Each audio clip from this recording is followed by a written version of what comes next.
안녕하세요. 여기는 심야낭독회 별밤 산책.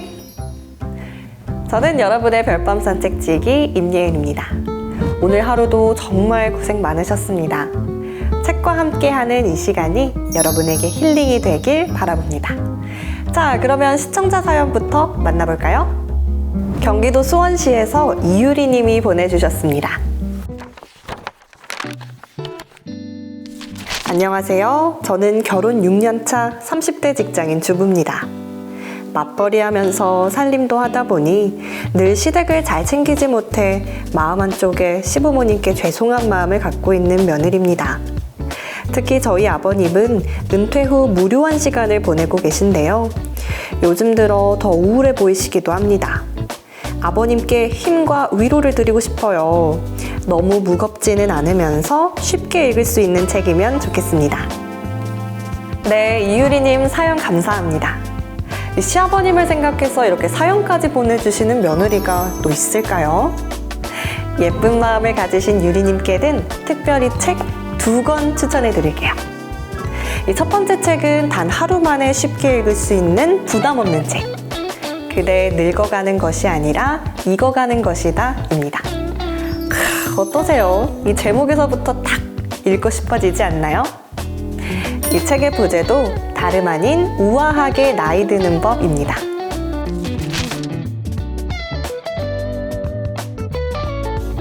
(50대) 후반의 저자 오평선은 부자십니다. 50인생을 열심히 사셨고 앞으로도 열심히 살 의지와 열정이 많은 열정 부자요. SNS를 통해 올렸던 글들이 50만 명이 넘는 사람들에게 공유되고 또 중년층 사이에서 공감을 받기 시작하면서 책을 펴내게 됐죠. 저도 미리 읽어봤는데요. 에세이라서 쉽게 읽히고 또 중간중간 명화들도 있어서 글뿐만 아니라 마치 미술관에 온 것 같은 그림 보는 재미도 있답니다. 그럼 바로 마음의 비타민 드시러 가보실까요? 그대 늙어가는 것이 아니라 익어가는 것이다. 들어가는 말. 남은 인생을 어떻게 살아갈 것인가? 언제까지나 젊음이 지속될 줄 알았건만 세월은 역시 누구도 피해가는 법이 없다. 가치관을 정립하고 삶의 방향을 결정하려고 부단한 번민을 하던 20대를 지나 복마전 같은 사회에 뛰어들어 가정을 꾸리며 20-30년 쉼없이 달려온 우리 앞에 새로운 숙제가 주어졌다. 주제는 이렇다. 남아있는 인생을 어떻게 살아갈 것인가? 청춘 시절 고민보다 더 복잡하고 난해하기까지 하다. 그때는 용기와 패기라는 무기라도 있었고 넘어지면 다시 일어나면 된다는 자신감도 있었다. 하지만 인생의 절반을 지나는 이 시점에는 그마저도 없다. 오히려 어깨에 무거운 짐만 있을 뿐이다. 잘못 뛰다 넘어지면 영영 다시 일어나지 못할 것이라는 두려움 때문에 열정만 믿고 무작정 달리지도 못하겠다. 공자는 나이 50에 천명, 즉 하늘이 내려준 운명을 알았다고 하는데 나는 하늘이 내게 무슨 운명을 내린 것인지 도통 모르겠다. 우리 아버지는 세상 모든 것을 다 알고 계실 것이라 믿었다. 그래서 나도 어른이 되면 다 알게 될 거라 믿으며 살아왔는데 심한 착각이었다는 것을 이제야 알겠다. 오히려 나이를 먹을수록 모르는 것이 더 많아지는 것 같다. 당장 현실에서 살아남으려고 악전고투하면서 뒷목을 잡고 살면서 인생 후반에 대한 밑그림조차 그려보지 않고 달리기만 했던 탓일까? 우리는 험난한 인생 2막을 현명하게 살아가기 위한 공동의 숙제를 받았다. 숙제를 내준 선생님조차 답을 알고 있는지 의문은 들지만 나중에 혼나지 않으려면 이 숙제를 머리를 모아 함께 해결해봐야 한다. 먼저 나의 숙제 노트를 공개한다. 탁월한 글쟁이는 아니지만 미래를 고민하며 나름대로 사색에 빠져 자유롭게 끄적거린 글이다. 감성에 젖어 주관적인 내용이 많지만 아직 숙제를 시작도 안 했거나 숙제를 하다 멈춘 이들에게는 조금이라도 도움이 될 것이라 믿고 이 책을 출간한다. 부족한 글솜씨는 넓은 마음으로 이해해 주길 부탁한다. 나 역시 지금도 내가 한 숙제가 정답이라는 확신은 없다. 더 잘한 숙제가 있다면 내게도 노트 좀 빌려줬으면 좋겠다. 오평선 1장. 이제는 채울 때가 아니라 비워낼 때다.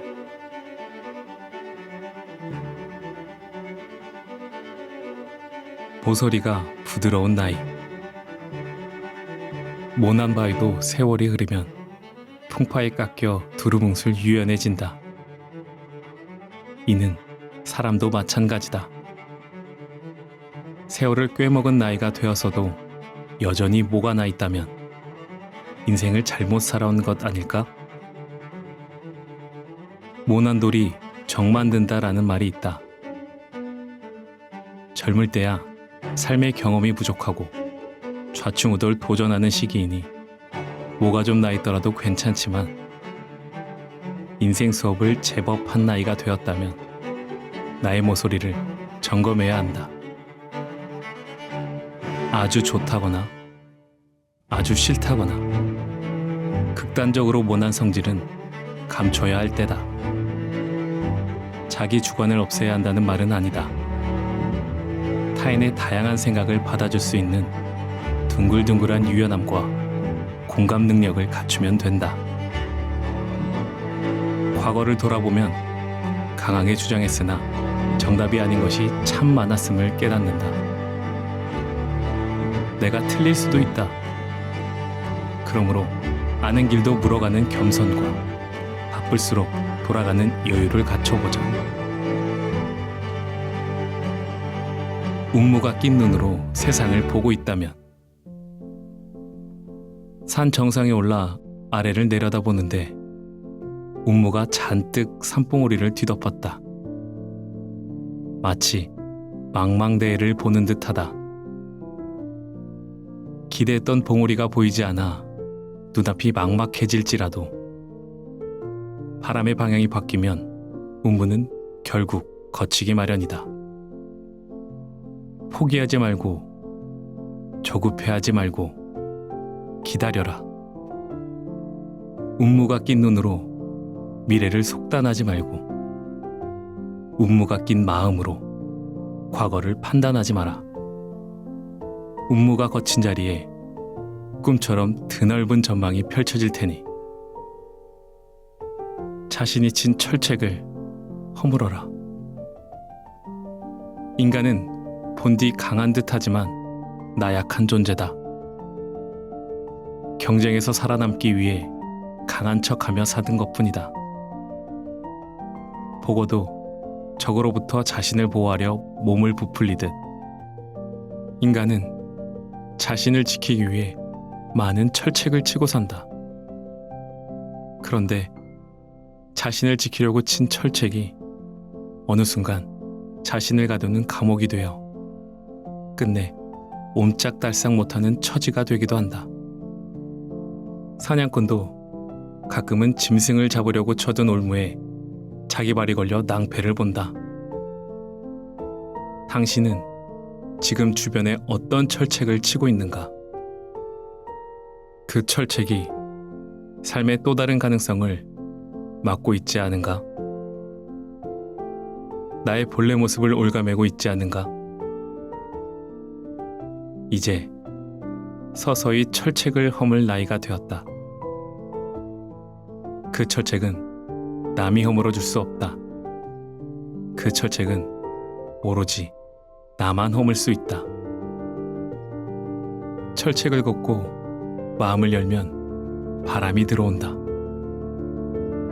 그 바람을 타고 사람과 자유, 그리고 행복이 방문할 것이다. 나를 맡겨도 좋다. 바닷가의 조약돌을 그토록 둥글고 예쁘게 만든 것은 무쇠로 된 정이 아니라 부드럽게 쓰다듬는 물결이다. 법정 스님. 버려야 할 것, 지켜야 할 것.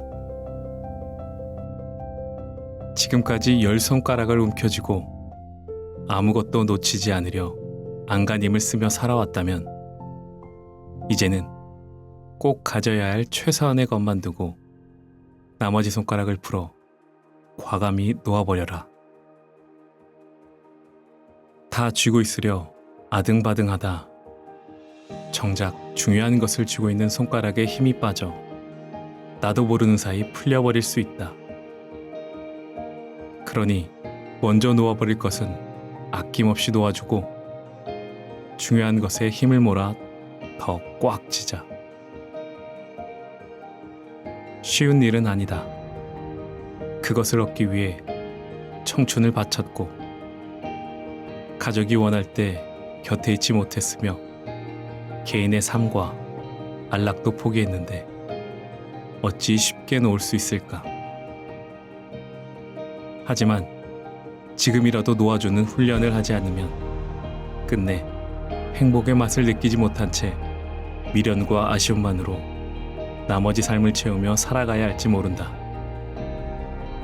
버려야 할 게 무엇이고 지켜야 할 게 무엇인지 이제는 현명하게 정리할 타이밍이다. 이러나 저러나 어차피 종착역은 같다. 과거에 느꼈을 수많은 희로애락도 지금은 그저 흘러간 추억으로 남았듯 지금의 희로애락도 시간이 지나면 별것 아닌 추억으로 느껴지겠지. 이 순간 절치부심하며 사는 것도 다 지나고 보면 별것 아닌 과거일 뿐이다. 어차피 인간은 서로 다른 지류를 따라 흘러도 결국 한 바다에 모인다. 남의 지류와 비교하며 한탄하거나 뽐내지 마라. 그물이나 저물이나 어차피 종착점은 똑같다. 삶은 찰나다. 즐겁게만 살다가 가도 아쉬운 게 인생이다. 그러니 지류에 몸을 맡기고 즐거움을 느끼며 살자. 몸을 맡기면 자연히 몸이 가벼워져 물에 뜬다. 그러면 바닥의 돌부리에 내 몸과 마음을 다치는 일이 없지 않겠나? 가끔씩 현실과 결별하여 쉬어보자. 섬으로 여행을 왔다. 하늘과 바다의 색감이 똑같아 어디가 하늘이고 어디가 바다인지 모르겠다. 현실에 치여 심신이 지칠 때면 바다를 경계로 세상과 잠시 결별하고 휴식한다. 때론 아무 생각 없이 현실과 동떨어져 있는 것이 다시 현실 세상에서 살아갈 수 있는 힘이 된다. 세상과 결별하고 섬에 머무니 바람과 파도는 거세도 내 마음은 잔잔하니 좋다. 오늘 하루만이라도 나에게 게으름을 허락하자. 연은 역풍에 가장 높이 난다. 살다 보면 악몽이 거듭될 때가 있다.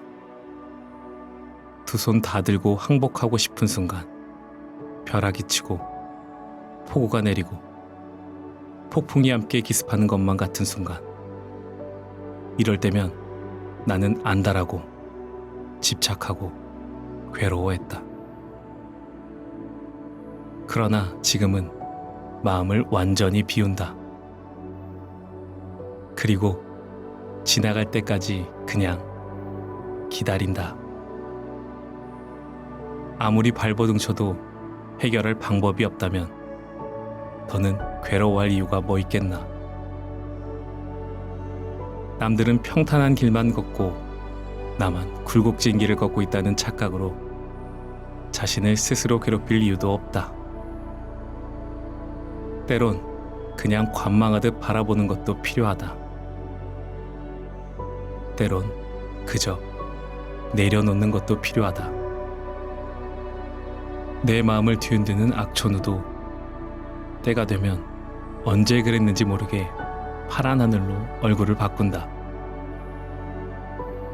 인생을 지날 때는 평탄한 길도 걷다가 굴곡진 길도 걸어야 하는 법이다. 그러니 너무 힘들어하지 말고 이참에 잠시 쉬었다 가자. 연은 순풍이 아니라 역풍에 가장 높이 난다. 반드시 다시 웃는 날이 올 것이다. 인생에는 안정된 것이 하나도 없음을 기억해라. 그러므로 성공에 들뜨거나 역경에 지나치게 의기소침하지 마라. 소크라테스. 당신만의 해오소가 있는가?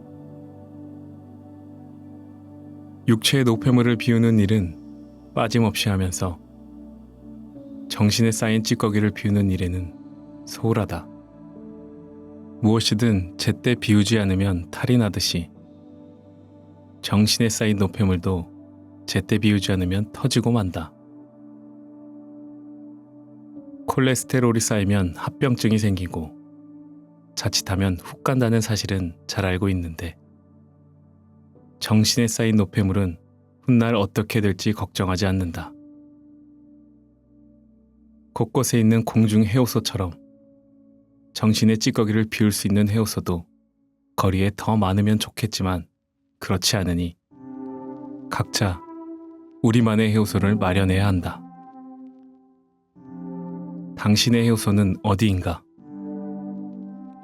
정신의 찌꺼기를 비워내는 해오소가 마련되어 있는가? 나는 오늘 나만의 해오소인 카페에서 커피 한 잔 마시며 차마 버리지 못한 것들을 미련 없이 말끔히 비운다. 나이 들수록 둔감해져야 한다. 둔감력이라는 말이 있다. 나쁜 일은 바로 잊어버리는 힘. 설교는 한 귀로 흘려버리는 힘. 언제 어디서라도 잘 자는 힘. 이런 능력이 바로 둔감력이다. 복잡한 세상은 민감하게 반응할수록 살아가기 더 힘들다. 세월을 먹어도 여전히 날선 채로 살아간다면 스스로 괴로울 뿐만 아니라 주변 사람들도 조용히 떠나가 버릴 것이다. 허허, 괜찮아요. 시골 양반처럼 구는 것이 어찌 보면 현명하게 살아가는 지혜다. 기대치를 낮추면 만족은 저절로 온다. 증일 아함경에서 부처님은 이렇게 말씀하셨다. 욕심은 더럽기가 똥덩어리 같고 독사와 같아 은혜를 모르며 햇볕에 녹는 눈처럼 허망하다. 또한 욕심은 예리한 칼날에 바른 꿀과 같고 쓰레기 더미에 아름다운 꽃이 피듯 겉으로는 그럴듯하게 보이지만 그 허망함이 물거품과 다를 바가 없다. 젊은 시절은 모든 면에서 기대가 컸다. 직장에서는 잘 나가고 싶었고 가정에서도 잘 해내고 싶었고 인간관계도 잘 챙기고 싶었다. 그런데 세월이 흐를수록 큰 기대는 버거움으로 느껴졌다. 직장에서는 영향력을 잃지 않으려 안간힘을 썼다. 가정에서는 아이를 위한다는 마음으로 내 생각을 강요하고 다그치게 되었다. 인생 절반을 지나보니 버리는 훈련이 필요하다는 걸 느낀다. 그렇다고 직책이나 권한을 일부러 버리라는 것은 아니다. 그로 인해 무거워진 어깨의 힘을 서서히 빼라는 것이다. 무거운 채로 퇴직을 하면 몹시 힘들어할 것이고 새로운 일을 할 때 성공 가능성도 낮아질 것이다. 아이들에 대한 기대도 비우는 것이 속편하다. 어차피 내 마음대로 되지 않을 뿐더러 아이도 성인이 되어 자신의 삶을 살아가고 있으니 스스로 알아서 살아가게 놔두어야 한다. 소득의 기대치도 이제 낮춰라. 적게 벌면 적게 쓰면 되는 일이다. 다 적응하며 살게 된다. 기대를 낮추면 잃을 것보다 얻을 것이 더 많아진다. 비우지 않아야 할 것은 단 하나. 삶에 대한 열정뿐이다. 비움을 잘하는 삶이 잘 사는 삶이다. 해마다 농사가 끝나면 봄이 올 동안 땅이 숨을 돌릴 수 있도록 밭을 비워야 한다. 그래야 나중에 땅의 조건도 회복되어 또 수많은 작물을 풍성하게 채울 수 있기 때문이다. 땅도 이렇게 주기적으로 숨 돌릴 틈을 줘야 할진데 나는 가득 찬 머릿속을 비우지 못하고 살아왔다. 27년 동안 직장을 다니며 머리 비울 틈 없이 치열하게 살았다. 그때는 그렇게 사는 게 최선인 줄 알았다. 남아있는 삶은 다르게 살고 싶어 오랜 회사 생활을 청산했고 지금은 새로운 마음으로 새로운 일을 하고 있다. 열정은 여전하지만 한 가지 다른 점은 일과 여유의 균형을 잡고 산다는 것이다. 나는 일이 없을 때면 텃밭을 찾는다. 텃밭에 오면 머리가 비워진다. 텃밭은 내게 적절히 잘 비우고 다시 고르게 채워가는 법을 알려주었다. 행복의 문은 한쪽이 닫히면 다른 쪽이 열리는 법이다. 그러나 흔히 우리는 닫힌 문만 오랫동안 보기 때문에 우리를 위해 열려있는 다른 문을 보지 못한다. 헬렌 켈러. 나이 들어감을 슬프게 생각하지 말자. 덜 익은 푸른빛의 사과는 풋풋해서 아름답고 잘 익은 빨간빛의 사과는 빛깔과 향이 아름답다. 우리 별밤 산책 시청자분들은 어떻게 익어가고 싶으신가요? 더 멋지고 아름다운 어른으로 익어가고 싶으시다면 두 번째 이 책을 한번 읽어보세요. 두 번째 책, 어른을 위한 인생 수업입니다.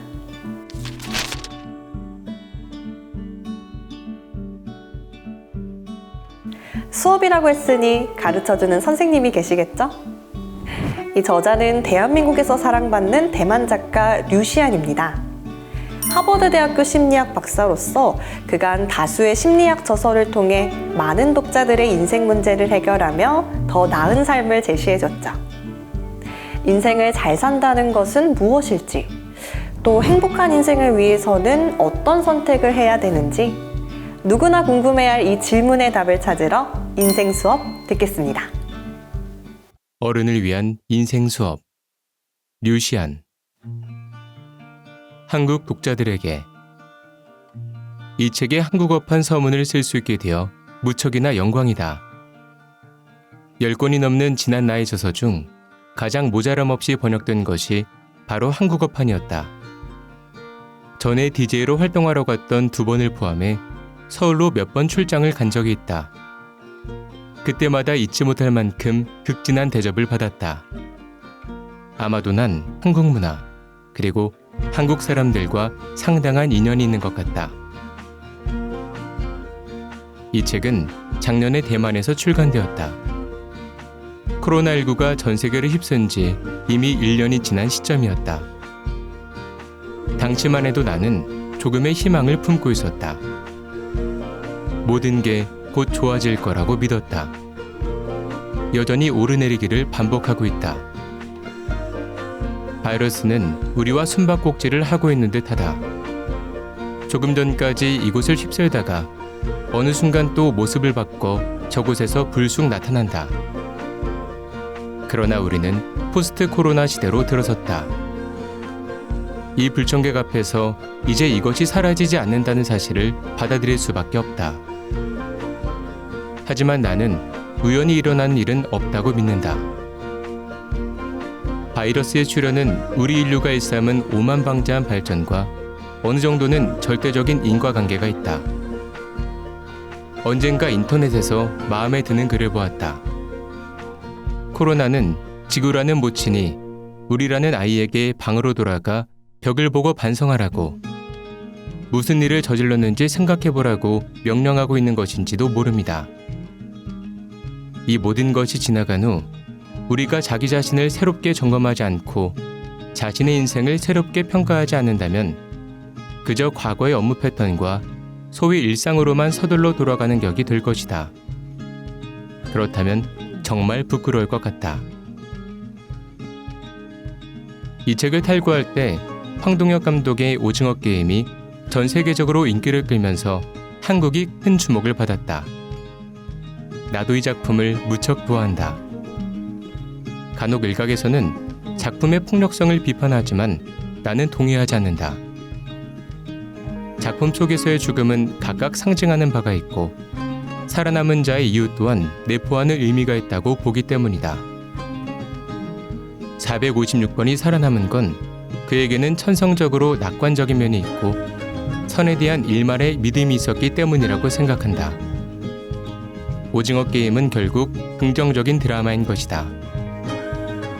만약 이것이 내가 천성적으로 낙관주의자이기 때문에 나온 생각이라고 한다면 그럼 그렇다고 하자. 하지만 이 말을 덧붙이고 싶다. 낙관을 선택하는 이유는 현실을 보지 못하거나 받아들일 수 없어서가 아니라 참혹한 현실을 마주해야 하기 때문이다. 결국 우리는 더 사람답게 살고 싶으니까. 낙관은 이 책에 담긴 정신을 관통한다. 이 책을 알아봐준 RH 코리아 출판사에 감사드린다. 협조해준 대만 선컬러 출판사에도 감사하다. 그리고 역자 김소희 씨께 특히나 감사의 말을 전한다. 여러 번 나에게 먼저 연락을 취해 본문 내용의 여러 세부 사항을 확인하는 작업을 거쳤다. 멋진 직업 정신에 감동받았다. 마지막으로 이 책을 손에 든 독자에게 감사의 말을 전한다. 이 부족한 책이 당신의 하루에 약간의 정감과 새로운 지식, 그리고 조금의 긍정적 에너지를 주어 당신의 하루가 조금이나마 행복해졌으면 좋겠다. 오늘 타이베이의 저녁 하늘은 구름이 장관이다. 우리는 모두 맑은 날을 좋아하지만 저녁 노을은 구름이 있기에 시처럼 더 웅장하고 아름답다. 하늘을 바라보며 이 은혜로운 축복을 당신에게 바친다. 머나먼 한국 땅에 있는 당신도 함께 느낄 수 있기를. 류시안. 우리는 서로의 삶을 이끌어준다. 삶의 많은 순간에는 우리가 모르는 사이 결정적 역할을 해준 누군가가 있었을 것이다. 그들이 미친 영향이 하나둘 이어져 우리를 지금의 삶으로 이끌어준 것이 아닐까? 당신의 삶에 가장 큰 영향을 끼친 선생님은 누구인가? 내 의식 속에는 거의 모든 선생님이 나의 인생에 영향을 주었던 것 같다. 그래서 어떤 선생님이 가장 큰 영향을 주었느냐고 물으면 수치화하기가 정말 어렵다. 왜냐하면 소위 말하는 좋은 선생님이 공부를 체근하고 성적을 올려주는 종류의 선생님만 의미하지는 않기 때문이다. 반대로 결함투성이어도 어떤 중요한 순간에 결정적인 도움을 줄 수도 있다. 미국에서 만났던 수학 선생님이 바로 그런 분이었다. 초등학교 때부터 중학교 때까지 약 3년간 배웠던 선생님이다. 선생님은 절대 인내심이 제일 강한 사람도 학생들을 제일 잘 가르치는 사람도 아니었다. 하지만 선생님이 했던 일이 있다. 반에서 수학 성적이 대체로 좋은 학생들을 수업이 끝나면 남게 한 뒤 더 어려운 문제를 내주었던 것이다. 나도 그 학생들 중 하나였다. 그때는 부모님이 모두 직장을 다니셔서 방과 후에 나를 데리러 올 사람이 없었다. 그래서 매번 보충 공부가 끝나고 나면 선생님이 차로 집에 데려다 주셨다. 선생님 차는 완전 고물이었는데 그 안에는 각종 쓰레기며 잡동사니로 꽉 차 있었다. 나는 매번 패스트푸드점의 도시락이며 감자튀김이 담긴 봉투 등을 한쪽으로 밀어놓고 나서야 차에 탈 수 있었다. 선생님은 차에 올라타면 완전 다른 사람이 되었다. 차가 학교를 벗어나면 바로 담배를 꺼냈고 한 개비씩 줄지어 피웠다. 창문을 열어놓고 자신이 좋아하는 옛날 록 음악을 큰 소리로 부르기도 했다. 교통법규를 어기는 차가 있거나 갑자기 선생님의 차량 앞으로 끼어드는 차가 있으면 차창으로 고개를 내밀고 온갖 욕이란 욕은 다 퍼부었다. 만약 지금의 내가 이런 선생님을 만났다면 어떤 방법으로든 변화할 수 있도록 이끌고 가르쳐주고 싶었을 것이다. 평소 많은 것들을 억누르고 있어서 마음에 우라가 쌓인 사람일 거라고 생각하기 때문이다. 하지만 그 당시에 나는 어린아이였기 때문에 그저 차 안에 가만히 앉아서 입을 꾹 다물고 있을 수밖에 없었다. 그럼 이런 선생님이 나에게 주었던 영향력이란 무엇이었을까? 선생님은 분명 학교에서는 아주 성실한 분이었다. 그렇다고 우리에게 많은 걸 가르쳐 주었느냐? 사실 그렇진 않았다. 단지 시간을 조금 더 할애해서 보충 수업을 한 뒤 나를 집에 데려다 주었을 뿐이다. 그런데 내가 중학교를 졸업하고 고등학교에 올라갈 무렵이었다. 교장 선생님이 부모님에게 전화해서 나를 스타이브슨 고등학교로 보내면 어떻겠느냐고 제안하셨다. 우리는 의아했다.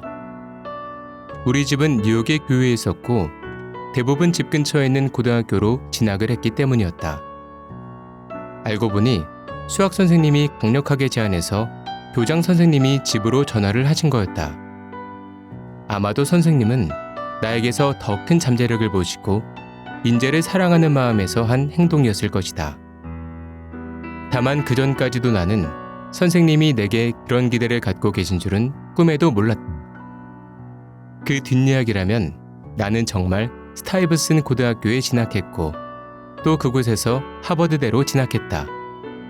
정말이지 내 삶을 바꿔준 선택이었다. 나는 지금까지도 이 수학 선생님에게 정말 감사한 마음을 갖고 있다. 일반적으로 말하는 우수한 선생님도 아니고 보통의 시선으로 보아도 그다지 호감을 살 만한 사람은 아니지만 나에게 확신과 신뢰 그리고 더 큰 세계로 나아갈 수 있는 기회를 주었다. 영향을 끼친다는 것을 어떻게 정의 내리면 좋을까? 삶의 많은 순간에는 우리가 모르는 사이 결정적 역할을 해준 누군가가 있었을 것이다. 그들이 미친 영향이 하나둘 이어져 우리를 지금의 삶으로 이끌어준 것이 아닐까? 진정한 행복을 위해 기억해야 할 것.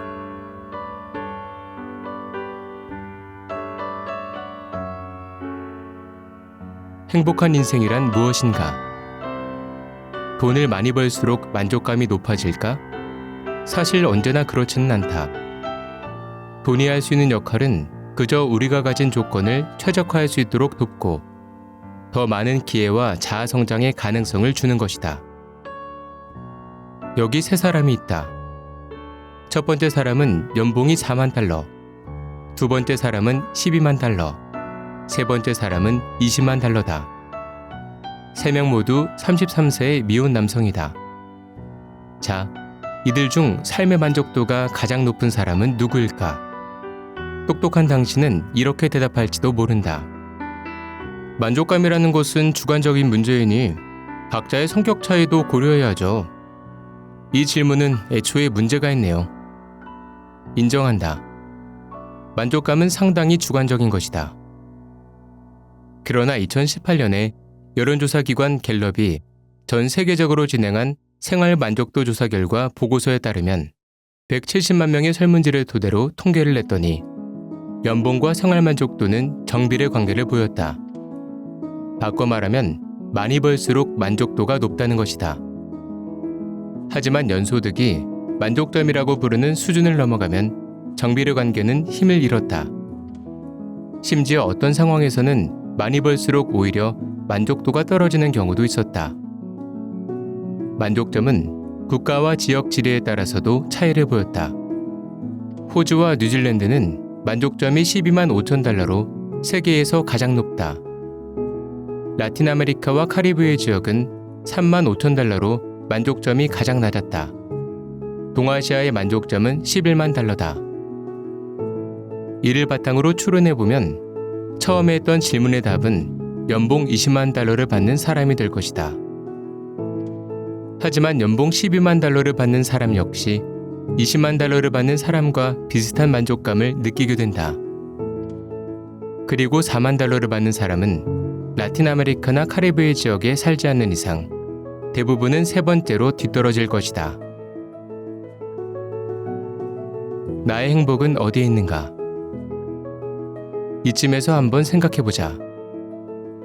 만약 나의 연소득이 만족점을 넘는다면 나의 삶의 만족도는 어디쯤 있을까? 우리 대부분은 이런 생각을 하지 않는다. 돈을 많이 벌 수 있는 기회가 있다면 마다할 이유가 없지 않은가? 어쩌면 우리의 만족점은 이미 평균치를 넘어섰는지도 모른다. 하지만 나 스스로가 그걸 모르고 있다면 만족점을 슬쩍 넘어가도 내가 더 벌었다는 사실을 인식하지 못하고 만족감 역시 커지지 않는다. 만족감이 커진다고 해도 그와 동시에 돈을 많이 벌면 번뇌 역시 커진다. 친지나 친구들이 돈을 빌리러 찾아올 수도 있고 세무서에서 집으로 찾아오기도 한다. 생활 지출이 더 늘어날 수도, 관리해야 할 것들이 더 많아질 수도 있다. 오히려 원래는 느낄 수 있었던 즐거움마저 상쇄되어 버리기도 한다. 지금의 밀레니엄 세대와 그 이후를 살아갈 젊은이들은 이전 세대와 마음가짐이 아주 다를 것이다. 그중 가장 큰 차이는 보편적으로 돈을 더 많이 버는 것보다 행복한 삶에 대한 설계를 더 중요하게 여기게 될 거라는 점이다. 그들은 단지 생활을 해나가는 것을 넘어 적극적으로 행복한 인생을 추구해 나갈 것이다. 훌륭하다. 그런데 천금을 주어도 살 수 없는 문제가 있다. 바로 행복한 인생의 정의다. 프랑스에 가서 디저트 만드는 법 배우기, 골드코스트에 가서 서핑하기, 고향으로 돌아가 친지와 친구들 만나기, 이것이 행복이냐 아니냐는 한 개인의 정서와 자신이 가장 중요하게 생각하는 것이 무엇이냐에 달려있다. 또한 현재 자신의 생활이 만족점에서 얼마나 멀리 떨어져 있느냐도 함께 보아야 할 것이다.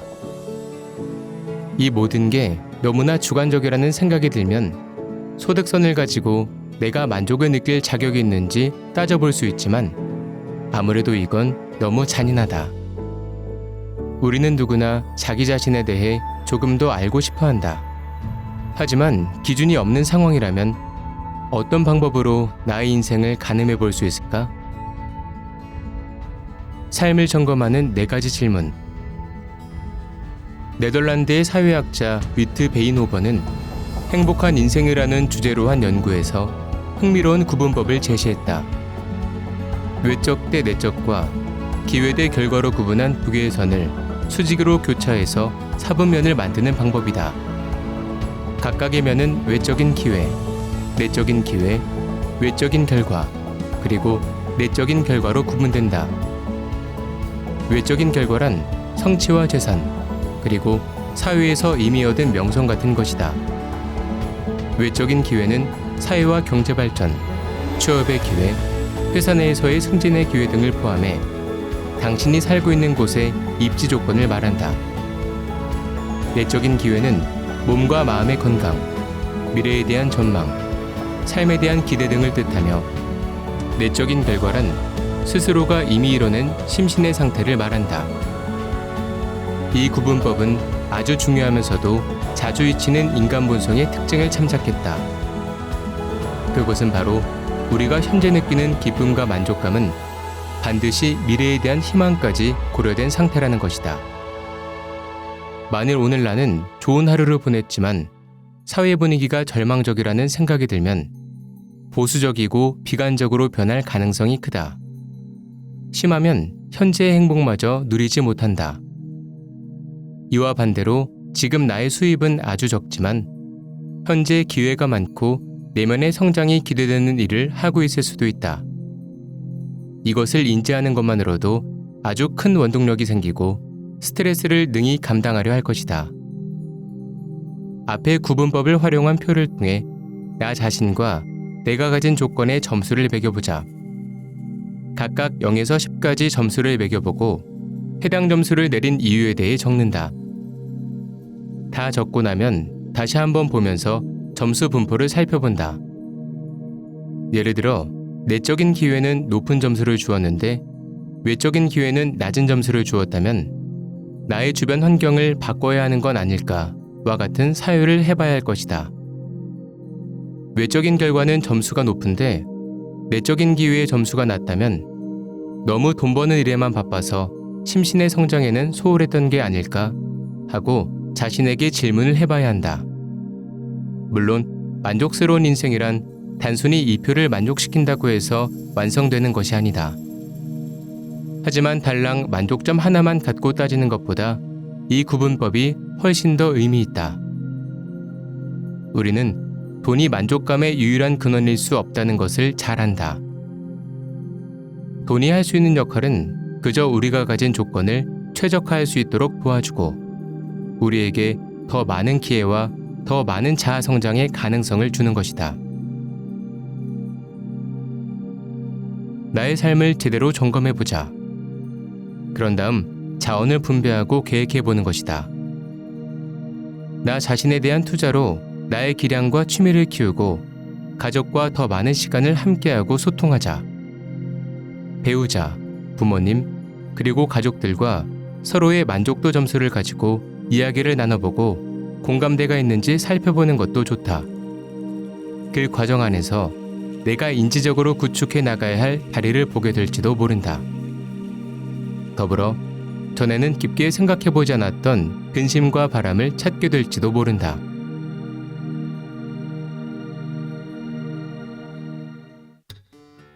인생 수업, 그 끝은 어딜까요? 고단한 어른살이에 지친 분들이라면 오늘 이 2권의 책이 따뜻한 위로가 될 것 같습니다. 그럼 저는 다음 시간 또 유익한 책으로 찾아뵙겠습니다. 감사합니다.